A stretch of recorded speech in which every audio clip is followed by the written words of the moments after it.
Le vers 83, donc de An-Nazm al-Jali, donc dans ce sous-chapitre des menstrues, où ça traite des jugements qui s'y rapportent, ici, il dit, après avoir évoqué ce qu'il empêche, de ce qu'empêchent les deux premiers éléments qui sont empêchés par les menstrues, à savoir les deux premières pratiques, adoration, adoratoire, la prière et le jeûne, il continue, il dit dans le vers 83, wal wat'a wat talaq walladhi hudhir li junubin thumma qadha as-sawmi uqir.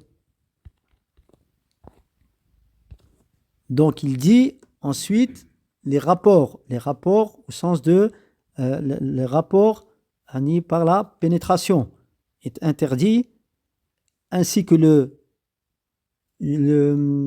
divorce, et ce qui est interdit à celui qui est en état d'impureté, de grande impureté, donc le junub. Donc cela fait partie des choses qui sont les jugements qui s'appliquent à la femme en état de menstru, que l'on ne peut pas faire et qu'elle ne peut pas faire. Et ensuite, il dit, en conclusion du vers, et ensuite elle doit, la récupération du jeûne est confirmée. Ça, on l'a déjà vu, on l'a traité avec le vers 82. Donc on va parler ici, Inch'Allah, des autres éléments. Et donc là, le rapport donc, au sens al-wat, parce qu'il y a l'istimta' qui, lui, on va le voir, est autorisé. Donc le fait les préliminaires sont autorisés. Mais l'acte en lui-même, d'accord, est interdit, et le jeûne. Donc on voit ça, Inch'Allah. Al-Hajjawi parle donc de l'acte charnel en disant wa yahrumu wat'uha fil farj, et il lui est interdit donc d'avoir une relation charnelle à l'homme, à elle, par la relation charnelle au sens de pénétration, d'accord. Donc il est interdit donc d'avoir un rapport par le vagin. Donc, un rappel, il est interdit, l'interdiction, le haram en arabe. Donc, il a expliqué Cheikh Al-Uthaymin, où il le rappelle, ce qui a été interdit, c'est ce qui a été interdit de manière appuyée, c'est-à-dire que l'on ne doit pas effectuer. Donc, l'on doit obligatoirement délaisser. C'est interdit, on doit obligatoirement le délaisser. Et son jugement, donc ce haram, qu'est-ce que ça a comme sens, ce jugement? Donc c'est que celui qui le délaisse, le haram, il est récompensé par sa soumission au délaissement de cet interdit, et celui qui le brave et qui le pratique, cet interdit, eh bien il mérite le châtiment. D'accord? On dit il mérite, car comme cette parole a son importance, parce qu'on ne dit pas, alors que celui qui le pratique, donc bien sûr il faut la niyya, qu'elle soit sincère, l'intention, il le pratique, il est récompensé, parce que c'est une promesse d'Allah Azza wa Jal, et qu'il s'est soumis à l'ordre d'Allah. Alors que celui qui le pratique, il mérite le châtiment. Pourquoi? Parce qu'il est taht al-mashi'a, il est sous la volonté d'Allah. Si Allah veut, il le châtie, et s'il veut, il lui pardonne ce péché. Donc ici, ce hukm, ce haram, le haram, se rapporte à ça. Quand on a parlé de celui qui le pratique, il mérite le péché, c'est celui qui le pratique sans s'en repentir. Il mérite le châtiment. Sans s'en repentir. S'il se repent, bien entendu, il est effacé. D'accord? Il est effacé. Mais s'il ne se repent pas, alors si Allah veut, il le châtie, et s'il veut, il lui pardonne.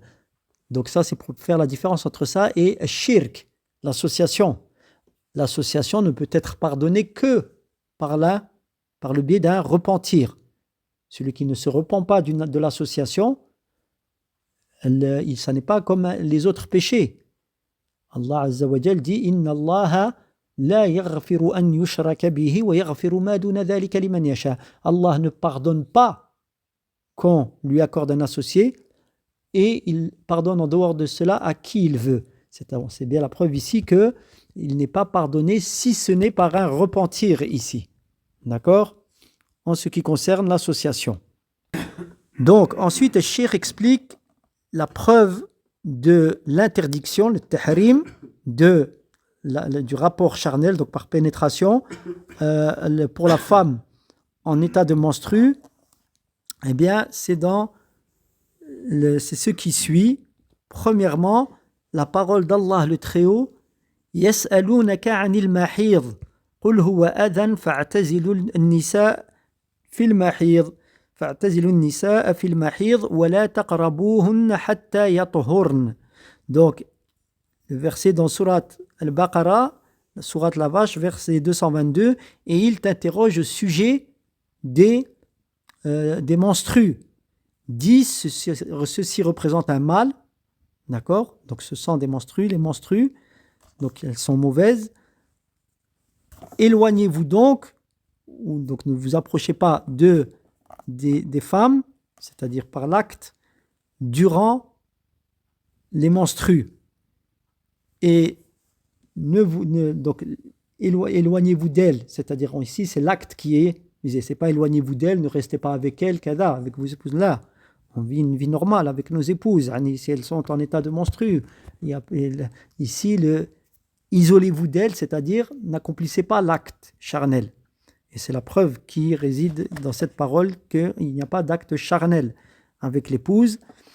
Donc, isolez-vous d'elle durant les menstrues, car c'est comme l'a expliqué, c'est clairement stipulé. Les Juifs, eux, en état de menstrues, leurs épouses, ils ne s'assoient pas avec elles, ils ne mangent pas avec elles. Contrairement, ça c'est l'opposé des chrétiens qui, eux, font tout avec leurs épouses, même en état de menstru, alors que le musulman, seul l'acte charnel, au sens législatif ici, l'acte charnel, donc de la pénétration, c'est ça qui est interdit.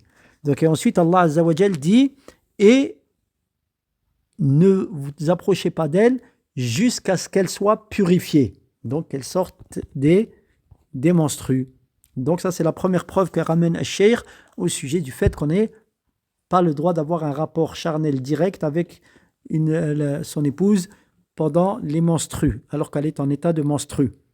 La seconde preuve réside dans la parole du prophète sallallahu alayhi wa sallam, lorsque ce verset de Surat al-Baqarah que nous avons cité ici est descendu, il a dit « Isna'u kulla shay'in illa nikah » Donc, faites, c'est-à-dire avec vos épouses, tout sauf la pénétration.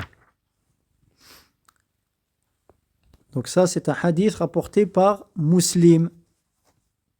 Donc ici, quand le hukm qui vient d'être évoqué, le jugement, il a trait à quoi?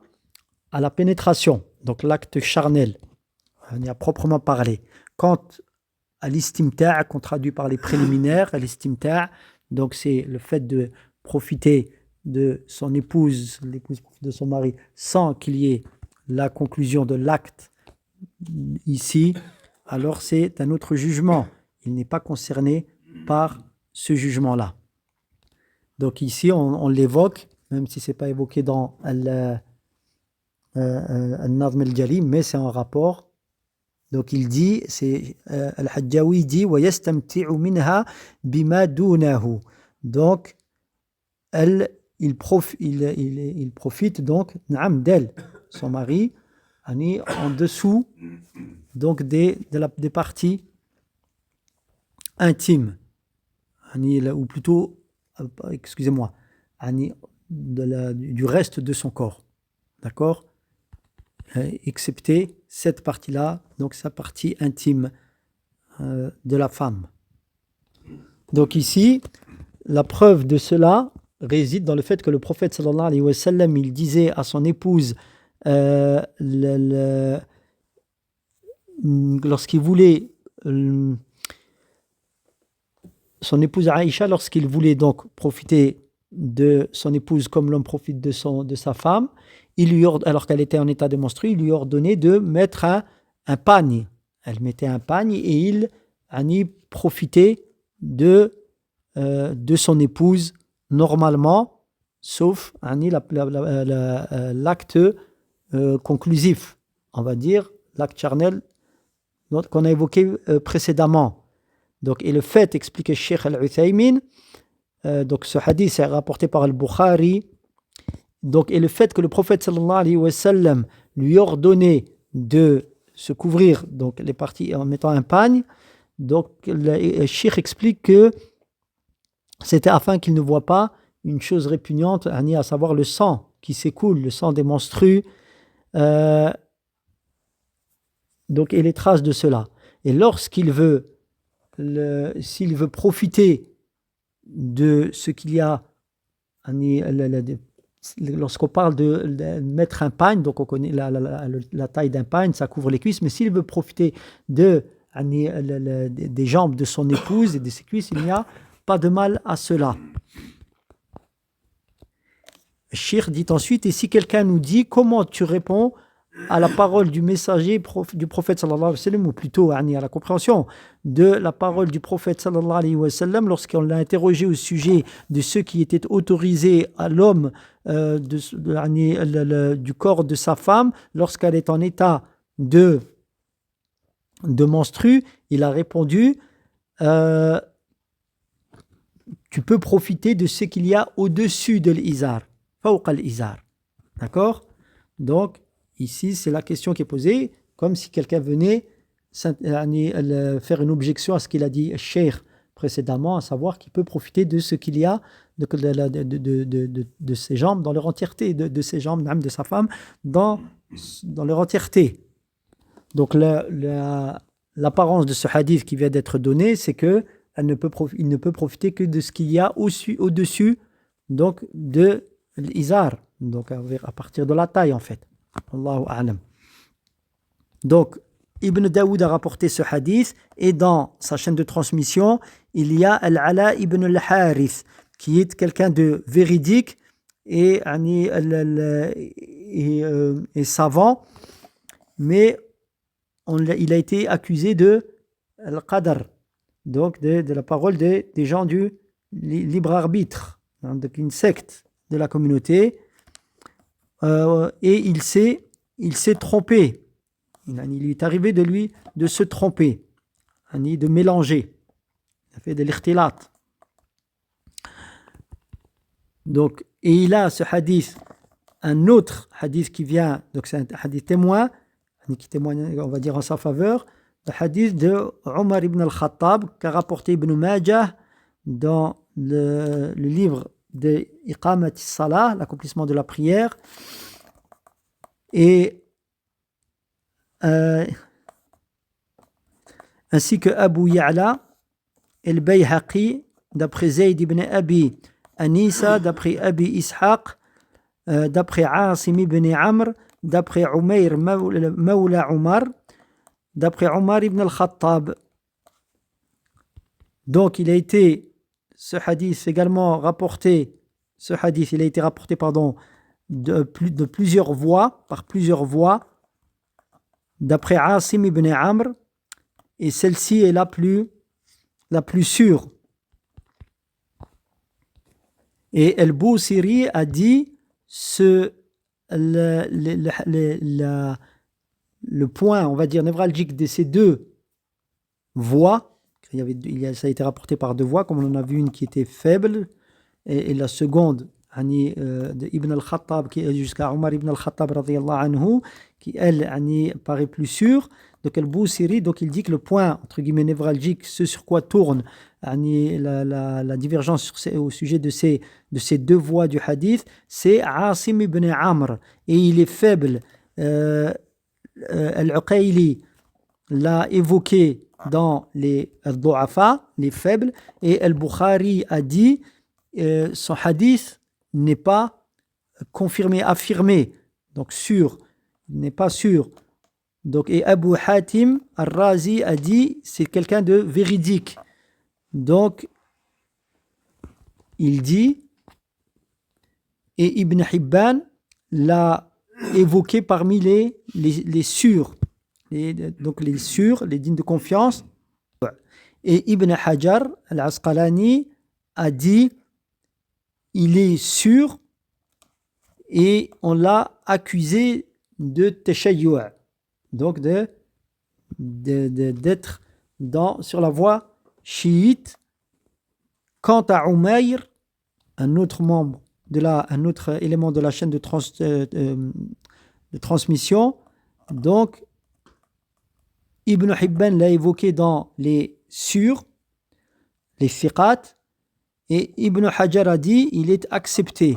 Et le hadith ce hadith dont nous parlons maintenant, a été rendu bon par Nawawi dans Al-Khulasa, et Ibn Kathir a dit donc ces voix, donc ces différentes voix, donc elles représentent des voix de renforcement qui montrent l'authenticité de ce hadith.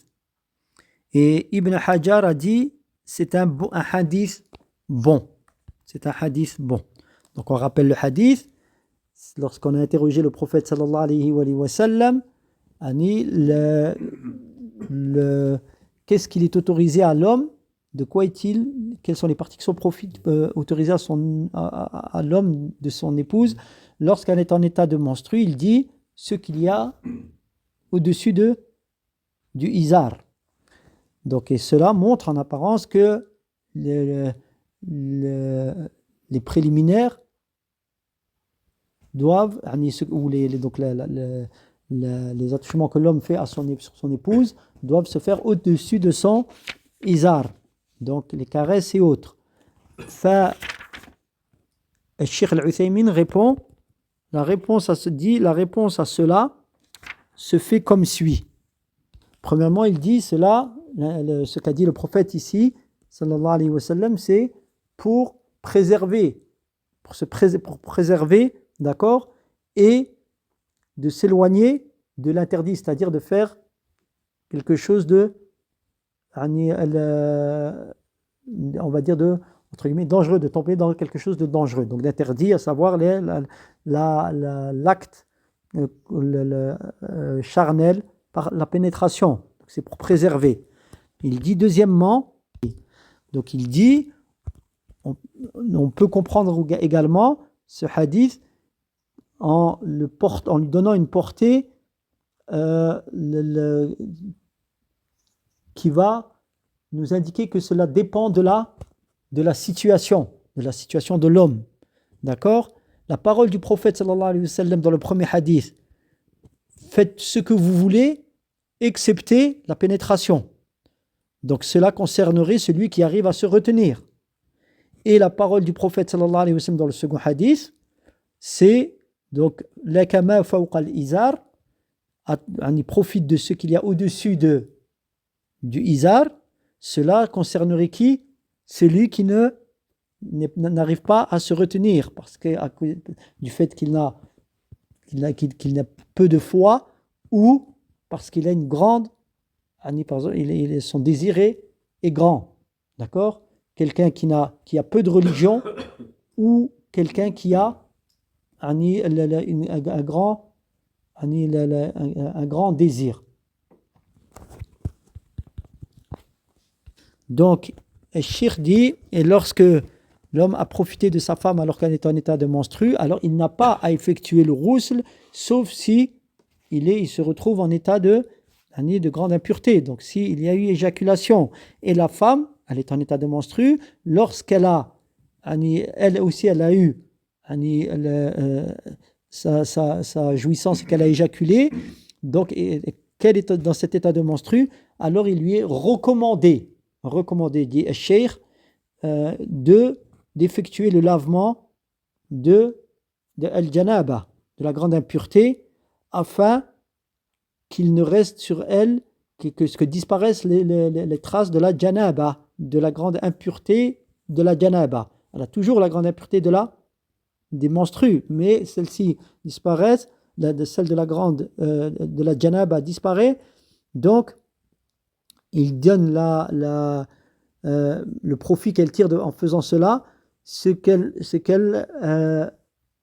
elle va pouvoir lire ce qu'elle a besoin de lire du Coran, de la partie qu'elle est en train de réviser, ou de la partie de ce qu'elle lit quotidiennement, et l'apprentissage et l'enseignement. Elle pourra aussi le faire du Coran, de la religion, enfin du Coran afwan, et donc on tire de cela que la femme en état de menstru ou de janaba afwan, n'a pas le droit de lire le Coran, effectivement, comme cela est parvenu, même l'homme en état de janaba, et donc la femme aussi, n'ont pas le droit de lire le Coran, et c'est quelque chose qui doit être détaillé à son moment, Inch'Allah. Mais c'est la sagesse que tire Cheikh Al-Uthaymin de ce que des savants ont recommandé de faire pour la femme en état de menstru et en état de janaba. Elle se purifie de l'état de janaba. Wallahu ta'ala a'lam. Le Cheikh ici n'a ramené aucune parole de savants. Il dit des savants, on dit ça. Ou qala al-ulama, les savants ont dit ça. Est-ce que c'est les savants du madhab? Allahu a'lam. Mais il n'y a pas de preuve ici, Inch'Allah.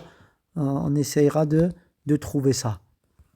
Donc, voici le premier élément. Donc, on va s'arrêter là. De ce vers 83, des choses qui ne sont pas permises à la femme en état de menstru. Donc c'était ici, on a parlé de la première, enfin troisième si on suit le vers précédent où il était question de la prière et du jeûne. Et donc ici on a vu al-watr, la pénétration, donc qui est interdite en état de menstru. Wallahu ta'ala a'lam wa sallallahu ala nabiyyina Muhammad wa ala alihi wa sahbihi ajma'in.